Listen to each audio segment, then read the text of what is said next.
G'day all. Something a little different today. I thought I might sit down at the kitchen table here and give you a look at everything I'm using on the river this summer, or will be using on the river this summer.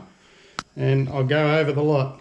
Storage, bags, rods, reels, tackle boxes, tackle I'm using, tools, pliers, tapes, knives, cameras, the whole lot. I'll go over everything I'm taking with me when I go fishing. So let's get into it. Let's sit down and start going through what I use pretty much every time I hit the river. Alright, so where to start? It's quite a bit of kit I carry with me. I don't carry every single piece every single time, but it's always in the ute. So maybe we'll start with the rods and reels, eh? So this is, I guess, the main one here. There it is there. So that's a, the rod is a Berkeley amp. It's a 6.5 foot. And the reel is a Shimano Sienna 2000. Great little reel, not a top of the range Shimano, but yeah, good little reel, gets the job done. And I've got, I think that's 8 pound braid on that from memory. So that's setup number one. That's, I usually tie on metal on that, like that little twisty there, and that will be what I throw metals at Taylor for. That's pretty much what I'm using that for. If I'm on a jetty, I'll chuck metals out, open the bag at Taylor. So that's the first outfit, 6.5 foot Berkeley amp, matched to a Shimano Sienna 2000. Great little setup, and not overly expensive. You're not going to break the bank on that one. Rod number one. Okay, setup number two. This is the second rod I'm taking with me every time I go. That's a Penn Ultragraph. I picked this up secondhand, a secondhand store. Cost me $5 to $10 from memory. Absolute bargain. Great little rod. Really whippy. You can punch out smaller weights. So little vibes like that. I'm punching them out on this rod. And I've matched that to a Daiwa Crossfire. I think that's a 2000. So another great little reel, just the thing for the using on the river. Light setup, you can hold that all day, cast it. Great little rod there. So that is about a 7 foot rod, maybe slightly less than 7 foot, but ideal size for casting lures from the shore or from jetties in the river, wading the flats, that kind of thing. Great little setup. So that's the two rods and reels that I'm using. I've also got a Shimano Sienna 1000 that I'll use regularly as well. But that's on my squid rod at the moment because I use that for squidding. Anyway, that's the rods and reels. Let's have a look at storage. Okay, so storage. I'm not really one to go and buy $100 worth of tackle bag. So this is secondhand shops kind of stuff. A backpack, pretty basic. You put stuff inside it, you know how a backpack works. So that can go there. This one here, this is what I keep my soft plastics in. A whole pile of soft plackies there. That's an old camera bag. Again from a second-hand shop. Works great.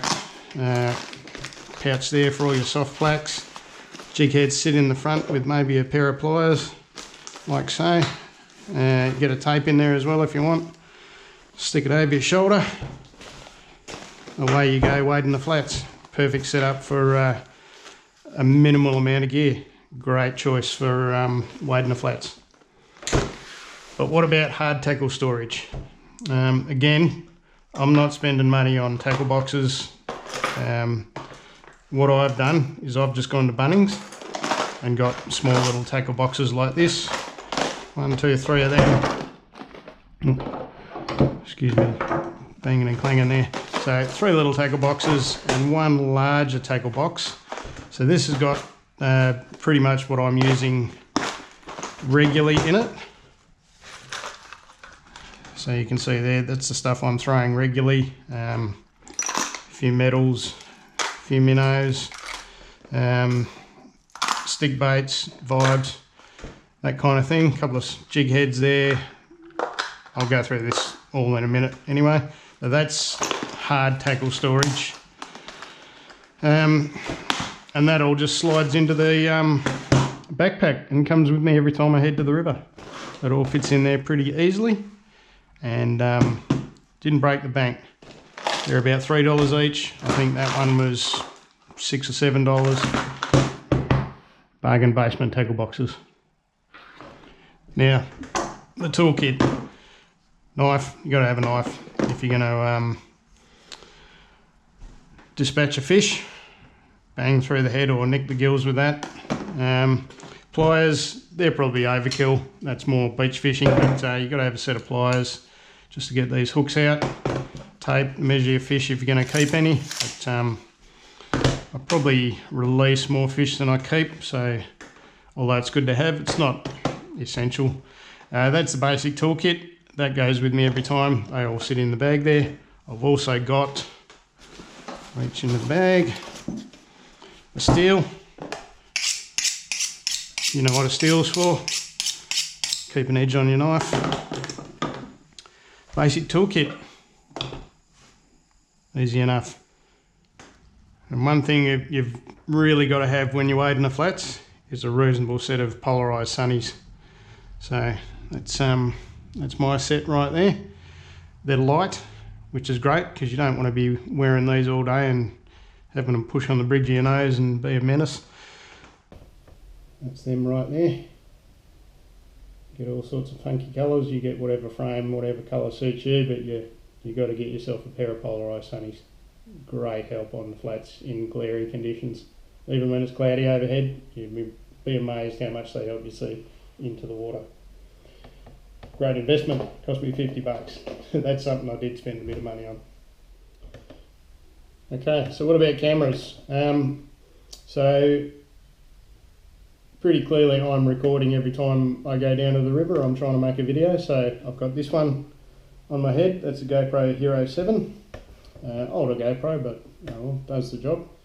And this one, sort of my backup camera. That's my underwater camera.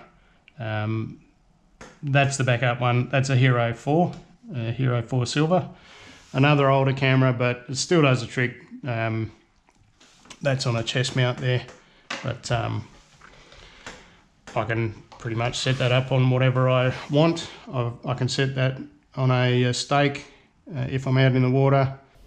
I've got a half a fishing rod blank that I just stick in the mud and stick this on top of. So yeah, that's my camera setup. Hero 4, Hero 7, and of course the iPhone, most popular camera in the world, right there.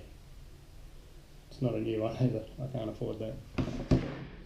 Okay, and finally, terminal tackle. Let's have a look at what I'm actually taking with me every time I go to the river. So I've got these 3 small tackle boxes. This one's full of jig heads. You saw the storage I've got for soft plastics, but yeah, that one's just chockers with jig heads. A couple of larger soft plaques in there as well, and some tiny little blades there. Just because my other spare tackle box full of blades is full, so they went in there. This one's full of metals, so all your standards, your twisties, all your metal lures there. I've got a whole pile of snap swivels there. I tend to use snap swivels. Yeah, basically a box full of Halco twisties, and a few other bits and pieces like that one. I don't know what that one is, but anyway, it's in the hard metal tackle box.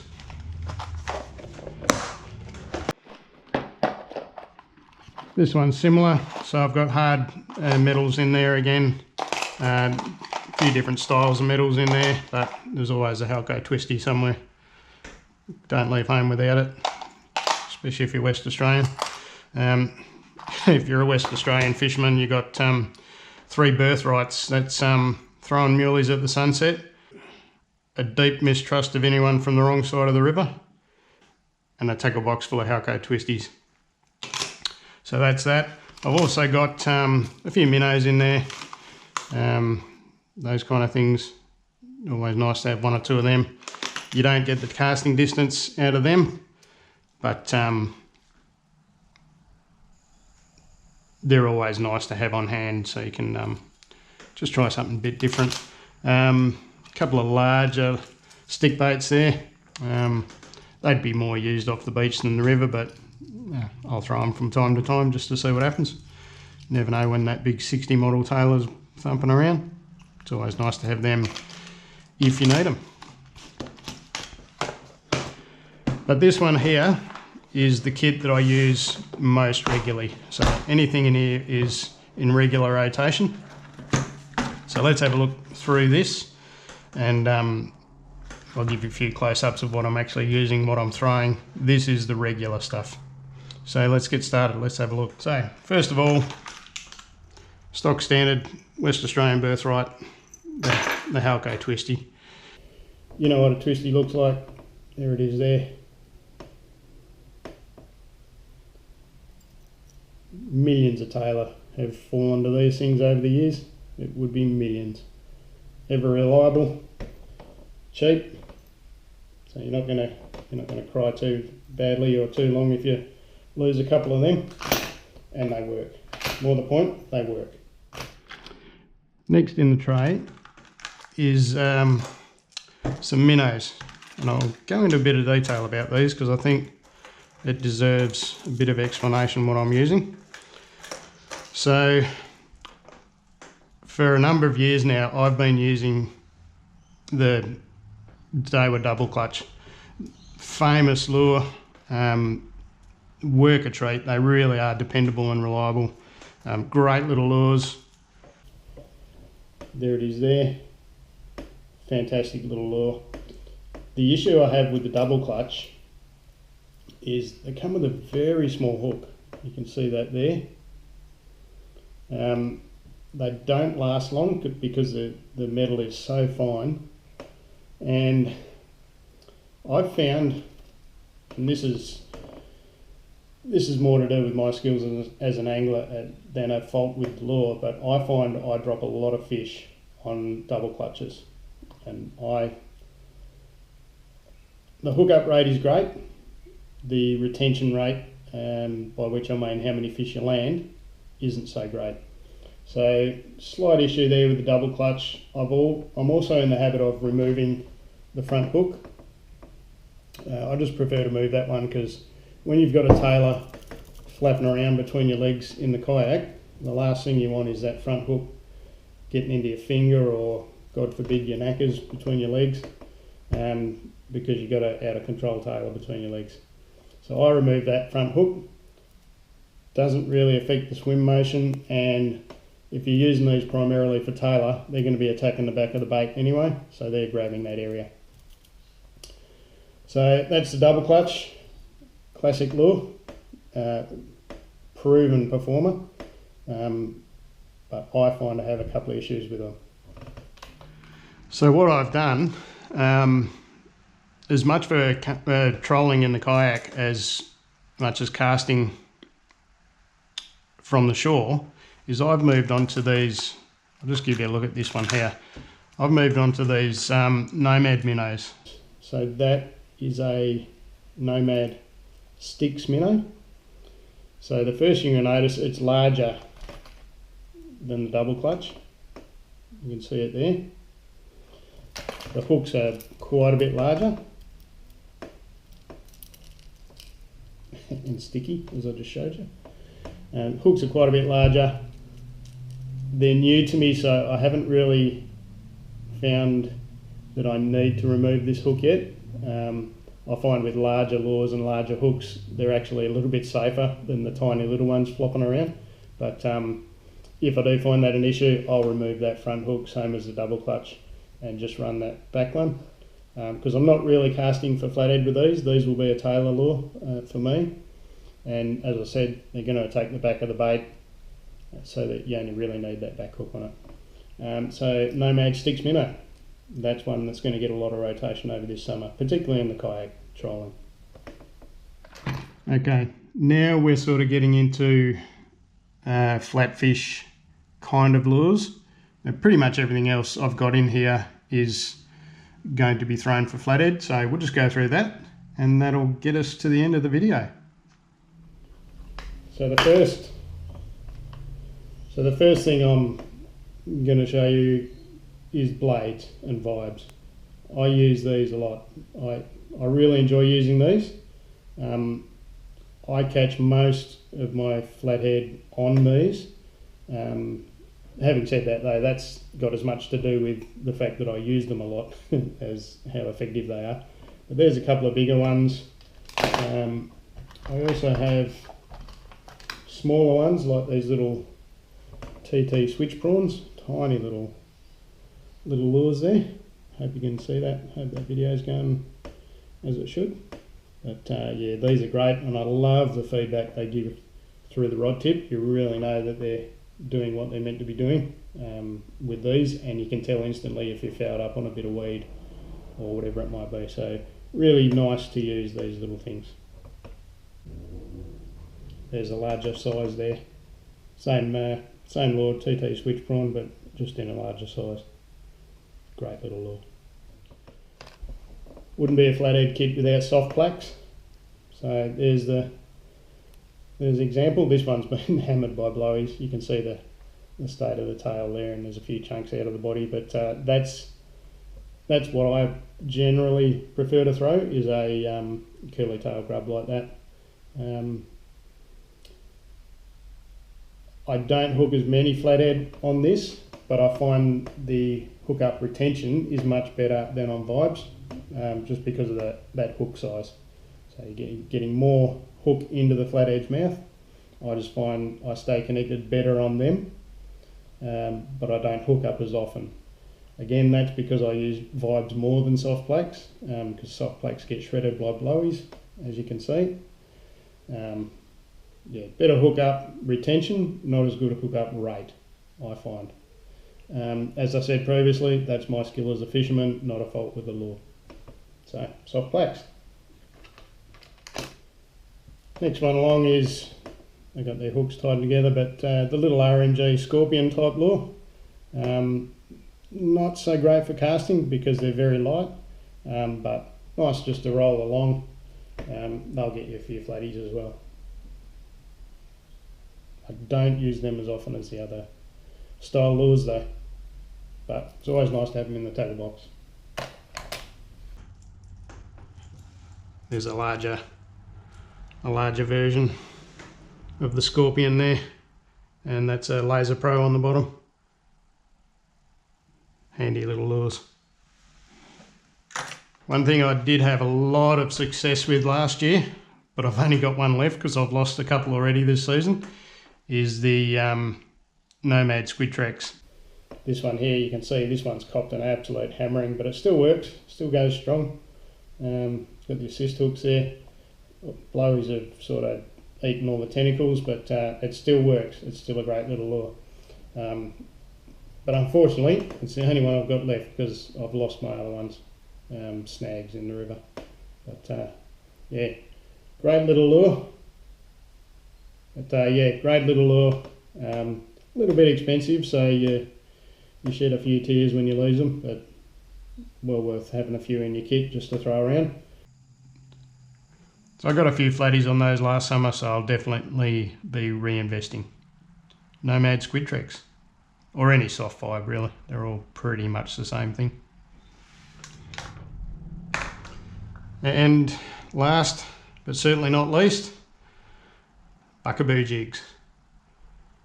There they are. Very light one there, slightly heavier jig head on that one. Oops, dropped it.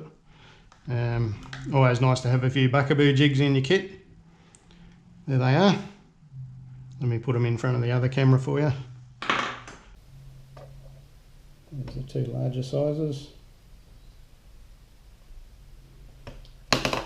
And a slightly smaller one. Smaller hook there as well, that looks about a 1/0.